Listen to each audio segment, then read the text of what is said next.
This is a message, general message. Can you please explain about the laws of Shomer Nagia? Interesting question. It's Shomer Nagia basically means, I guess I should have translated, protecting the touch or something like this, around those lines.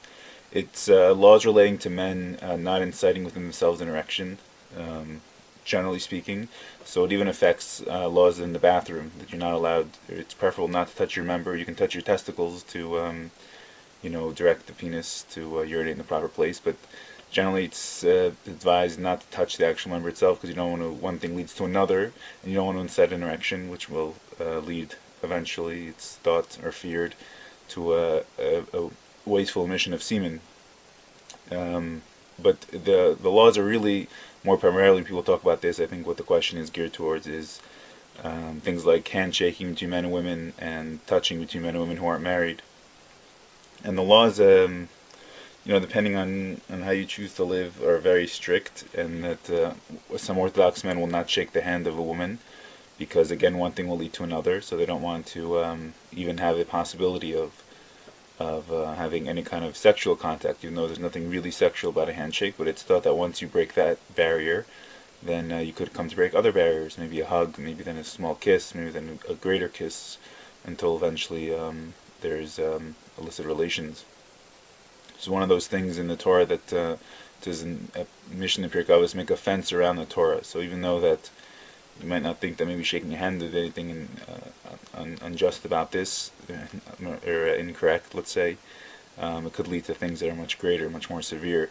These things in general are given for our benefit, and you'll find that for the people who walk around, even if the ones who say that this is my body, I can do with it whatever I want, if you really were to analyze these laws, this is my own personal opinion, coming from a secular background, you'll see that they're really for our benefit as well, because in my opinion it's virtually impossible to have any kind of physical connection with someone that's more than casual, and to remove that person from your mind. It actually becomes very painful to try to do this, and anyone who's ever gone through a breakup will tell you that it's extremely painful. And connection, once it happens physically, usually it happens also emotionally and psychologically and even spiritually. And those are 4 levels that even once you stop the physical one, sometimes the other one still goes on. Even if you didn't cause the breakup, how much more so? But even if you did, there's still always this residue left over of you thinking of that last person and what you experienced together and what you enjoyed together and how you felt about each other in moments of passion and in moments of shared ecstasy. So it's for this reason that God gave us these laws, and He encourages us to express our sexuality solely with our spouse, with our mate in marriage, in the union of marriage. And it's again just for our protection, because life will become, and I found this to be in my own little world before I was religious, absolutely true. Life becomes a little painful if you're involved in relationships that don't last. Even when you move on to the next relationship, and really when you're in the relationship it doesn't really seem to bother you, but then when you're by yourself again, you're left thinking about all that was, and why it didn't work out, and how good it was in the good times, and it becomes very confusing. And you don't have to look any further than secular society and the amount of ink spilled on love songs and romance novels to see that a lot of human energy